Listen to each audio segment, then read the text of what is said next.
Et salut, c'est Next Move. Du coup, on se retrouve aujourd'hui pour le deuxième épisode de Level Up. Encore une fois, je vais te demander de te suivre sur chacun des réseaux sociaux, de t'abonner à la chaîne YouTube et bien sûr d'activer les notifications pour voir les prochaines vidéos et ne rien rater pour la suite.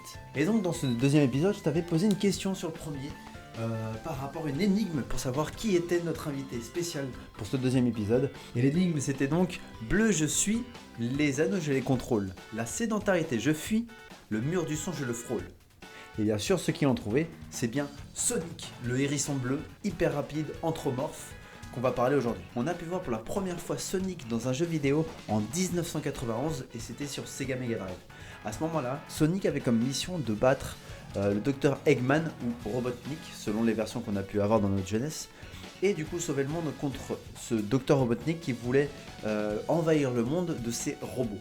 De la Sega Mega Drive jusqu'à la Dreamcast en passant par la Game Boy Advance, tu as dû voir une bonne panoplie de jeux vidéo avec le héros Sonic ou ses amis, Knuckles, Tails. Sonic et ses amis vont partir à l'aventure dans différents mondes, différents pays pour justement vaincre le Dr Robotnik et mener à bien leur mission de faire échouer ses plans les plus machiavéliques. On peut également trouver Sonic dans des dessins animés, sur TF1 ou même sur des films.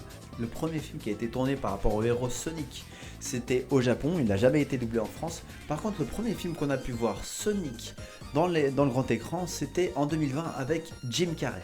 Donc vous connaissez tous Sonic. Sonic est un hérisson anthropomorphe qui court partout, qui adore courir, qui va du coup sauver tout le monde, qui contrôle les anneaux, les émeraudes du chaos. Et c'est bien sûr aussi un hérisson qui parle. Mais si on va s'attarder à une capacité assez connue et qui pourrait lui provoquer du tort, c'est bien sûr le fait d'être rapide et le fait qu'il court tout le temps.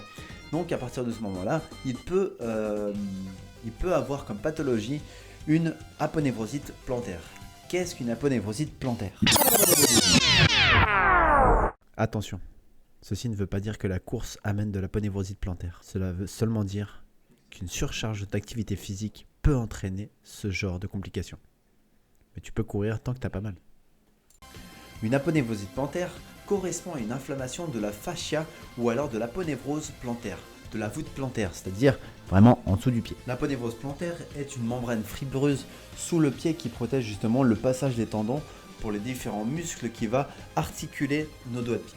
Cette aponévrosite plantaire, on peut l'avoir si on est joueur de haut niveau ou alors joueur tout court amateur mais qu'on pratique assez souvent de l'activité physique ou alors de la marche prolongée et qu'on ne jauge pas vraiment ce niveau d'activité physique et on commence à avoir mal sous la voûte plantaire. Donc par exemple, si on n'a pas l'habitude de faire beaucoup de marche et que d'un coup on se retrouve en vacances dans les montagnes italiennes et qu'on se met à marcher plus de 6 heures, à la fin de la journée on n'a pas vraiment un petit plaisir au-dessous du pied. Et c'est pour ça qu'un bon petit massage le soir en rentrant, c'est pas mal. Mais pas de panique, c'est une pathologie qui est assez récurrente et assez connue dans la population et dans les mœurs. Et c'est pour ça qu'elle est soignée efficacement par nos amis les kinés. Et c'est pourquoi aujourd'hui je vais te donner 5 exercices pour traiter cette pathologie, l'aponévrosite plantaire. Donc enfile ton short, enfile ton t-shirt, c'est parti. Je vais te donner ces 5 exercices, tu les fais avec moi et je vais te donner ses bénéfices.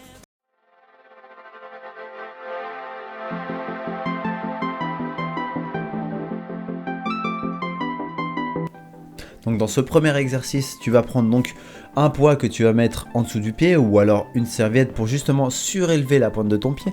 Tu vas poser un poids sur ton genou et tu vas travailler cette flexion plantaire. Tu vas travailler au maximum cette flexion plantaire. 15 répétitions, 3 séries, à toi de jauger. Ta seule limite, c'est ta douleur.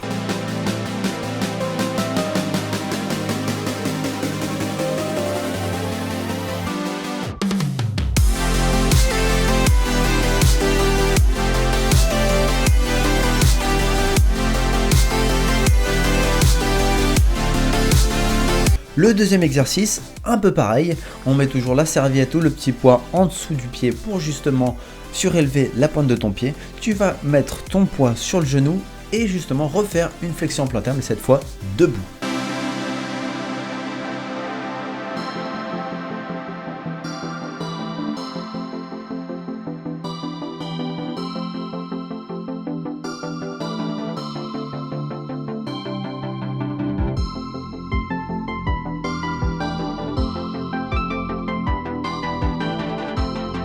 Dans cet exercice, tu vas prendre appui quelque part, tu vas monter en flexion plantaire et redescendre en excentrique sur le pied qui te fait mal.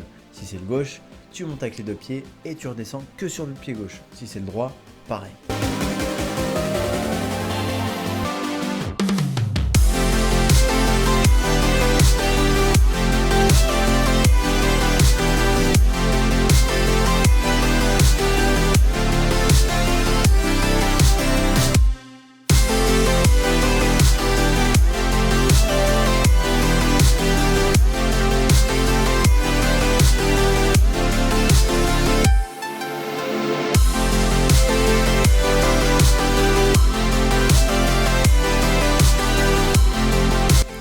Dans cet exercice, tu vas mettre une balle de tennis sous ton pied, une balle de tennis, une bouteille d'eau glacée, ce que tu veux qui est dur en dessous de ta voûte plantaire et tu vas aller travailler les endroits qui te font mal. Tu vas aller travailler au maximum. N'aie pas peur de te faire mal, justement, c'est ce qu'on dit à chaque fois, c'est ce que mes patients me disent tout le temps. C'est un massage qui va faire mal, mais qui va faire du bien en même temps.